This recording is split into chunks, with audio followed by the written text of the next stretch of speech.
care if it's something dumb. I don't care if it's stars, if it's squares, if it's circles. You have to be drawing where you're not performing, and you cannot. It's imperative that you don't perform. It's imperative that you make bad art, because when you make bad art, that later then becomes great art, because you have an idea out of doodling. You don't have an idea out of doing everyday tasks. Maybe you do, but you have better ones when you're just doodling, when you're just letting loose, when you're just unwinding, when you're just being free, when you're not performing, when nothing has to look good, when nothing has to look great. And then you make a really crappy sketch, and you make a really crappy piece of art, and then a week later you come back to that idea that looked really crappy, but you liked it, you liked the idea, and then you create a better sketch when you're in a better mood.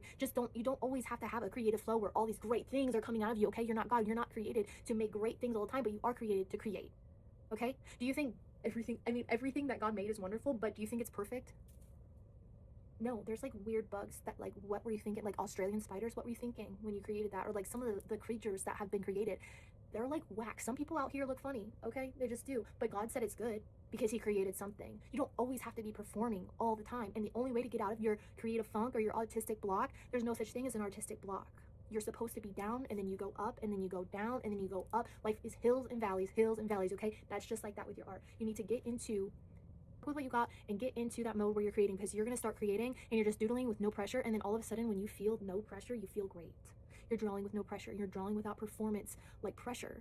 And then you keep on drawing. You either put it down and you're like, okay, I did great today. I drew something today, even though it wasn't, quote unquote perfect. I did something today, and that changes your brain. Or you keep drawing because you're in the flow and you're feeling good and you're feeling great. And then sometimes you can still keep drawing and make bad art, and then later on you're going to come back to it and you're going to be like, this is amazing. I'm glad I drew this 3 weeks ago and then came back to it and then drew something beautiful out of it. Okay, that's all I gotta say. So this is what you need to be doing. If you are like, I've lost inspiration, I can't get in the flow of artwork anymore, it's this right here.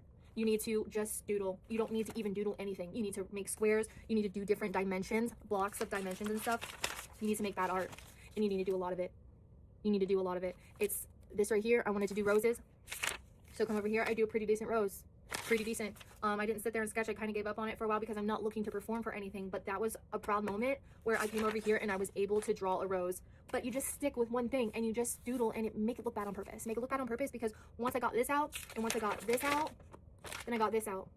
And it's just like, when you are comfortable with yourself, when you're not performing, when you're treating this like no one's ever going to pick it up ever in their life, they're never going to look at it, they're never going to judge you, you're just drawing to draw, you're just drawing to get in the flow. So when you sit there and you draw squares, you're either going to keep drawing or you're just going to be done. But at least you can say you picked up your sketchbook that day, and it's imprinting something in your mind. And that's where I've combined both my willpower, my discipline, my desire, my motivation with my artistic ability, and I create them together combined in the same, like, one being.